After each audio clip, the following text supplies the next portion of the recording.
Cảm ơn quý vị đã trở lại với chương trình của chúng tôi. Hôm nay chúng tôi nói về đề tài làm sao để mà mình bắt đầu một doanh nghiệp, bắt đầu một cái cơ sở thương mại cho mình mà nó đầy đủ những cái mình cần phải chuẩn bị cho nó thành công. Go ahead, Linda. Please continue with your topics. Okay. Next, we're going to talk about competition.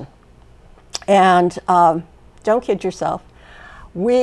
I know I have, and I'm sure Katie has as well, been told so many times by a client that they don't have any competition. Yeah. My product's so much better, I have no competition. That's not true. Yeah. Absolutely not true. Your customers or potential customers have choices. Yeah. And so we look at two different types of competition. We have direct competition, which are those companies that sell exactly the same product or service that you're offering.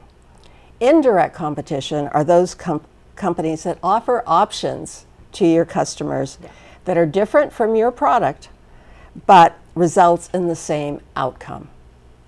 So, and it can even include your customer or potential customer making the product themselves or doing the service themselves. So customers have options and they don't have to buy from you.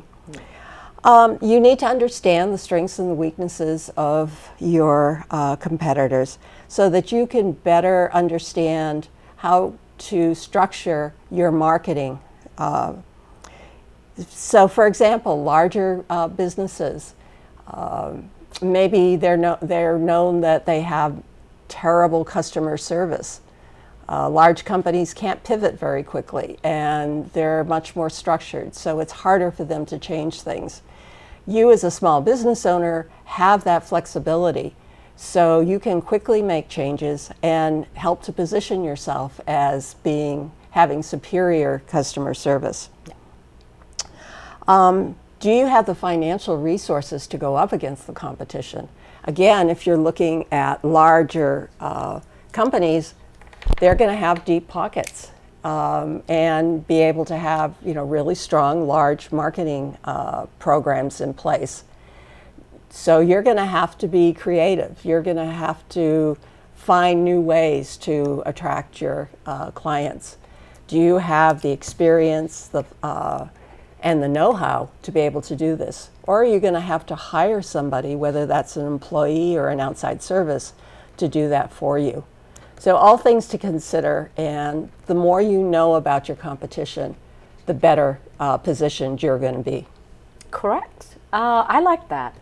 Kính thưa quý vị, thì cái mà cô Linda đang trình bày cho chúng ta đó là về competition, tức là về những người cạnh tranh của chúng ta, những người mà có thể họ cũng coi như là họ cũng head to head, tức là họ là những người cạnh tranh bán buôn những cái món hàng y chang như mình, hoặc là những cái món hàng những cái dịch vụ khác mình, nhưng mà cũng mang về cùng một cái kết quả. Kỳ Dung muốn lấy ví dụ cho quý vị, nhà hàng, quý vị mở một tiệm cơm tấm thì ở trong cái khu vực của mình sẽ có tiệm phở, trong khu vực của mình sẽ có đồ ăn Đại Hàn, đồ ăn Nhật, ramen, sẽ có những cái tiệm đó. Thì những cái đó đều là đồ ăn, đúng không quý vị? Thì cái đó là direct competition, tức là họ sẽ dành với mình là vào một buổi trưa và một buổi tối, cũng một cái số lượng khách đi tới cái plaza đó, họ tìm đồ ăn Việt Nam hay họ tìm đồ ăn Thái Lan, Nhật hay là Đại Hàn hay là này kia ở trong khu vực của mình, thì quý vị cũng đã thấy cái đó.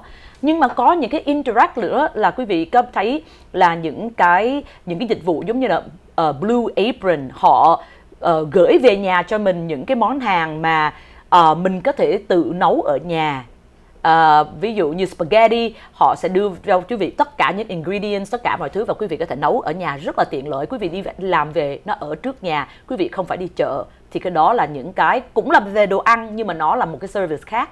Thì mình biết nhiều về cái competition của mình, để mà người Việt mình có câu gì hè, biết mình biết ta ha, thì mình mới thắng được. Thì cái đó là cô Linda vừa nói. Mà trong cái competition này quý vị cũng biết rằng là bây giờ nó có offline, online. Họ dùng social media rất là nhiều để mà mang cái sản phẩm hoặc là dịch vụ của họ đến với lại cái số đông nữa. Cho nên quý vị sẽ phải chuẩn bị những cái tài chính, những cái phần budget để mà mình đánh vào cái làm sao đem cái mặt hàng của quý vị. Đừng có nghĩ rằng quý vị không có no competition, không có gì mà không có competition hết. Cái gì nó cũng sẽ có competition. Nhưng mà the competition is good quý vị. Bởi vì mình sẽ đem customer service ra để mà mình thắng khách hàng của mình về cái customer service. Thank you, Linda. Please go ahead. Okay. And finally, what do potential new small business owners forget?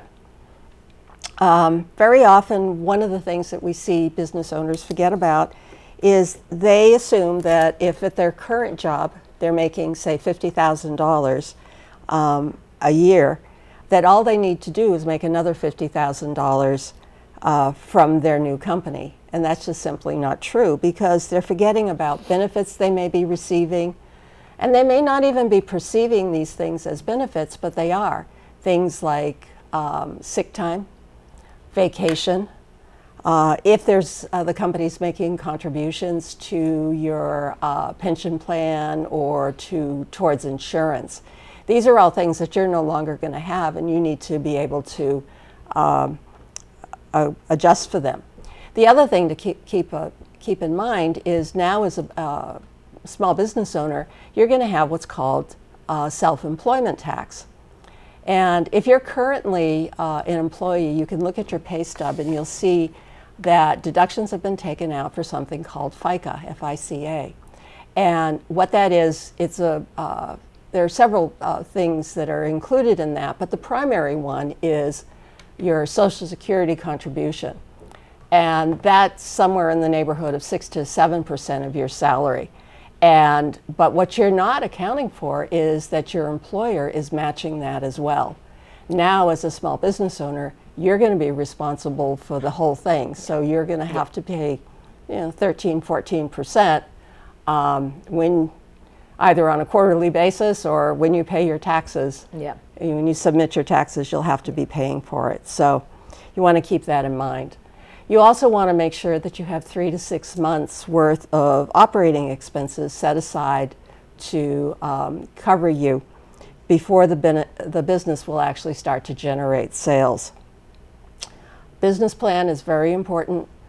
Most small business owners get excited. They want to start their business. They don't want to take the time to write a plan.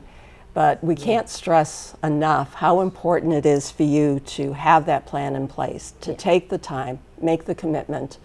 You're going to be amazed at how much you're going to learn about starting and operating your business. And potentially it can save you some huge financial mistakes. And one thing for sure, no matter what, I don't care how well you plan, something will go wrong.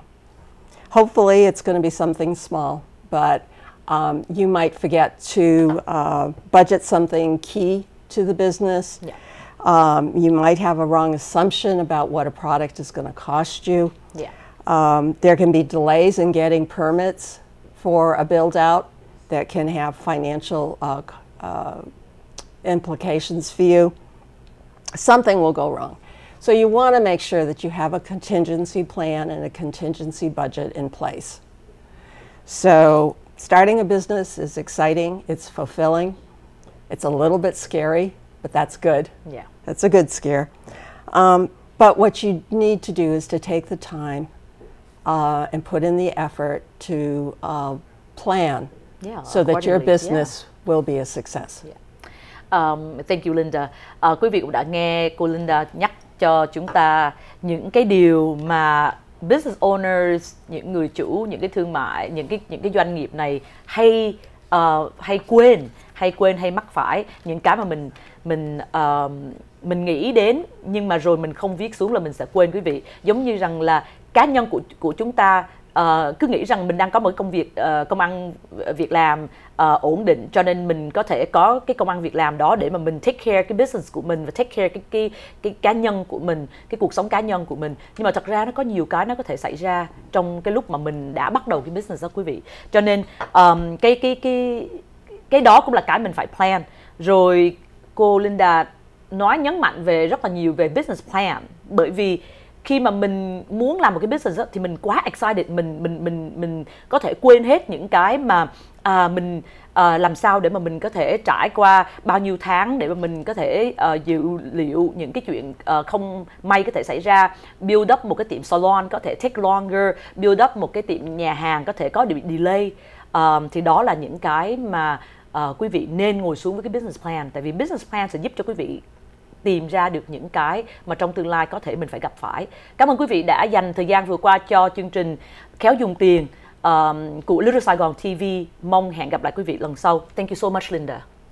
Thank you.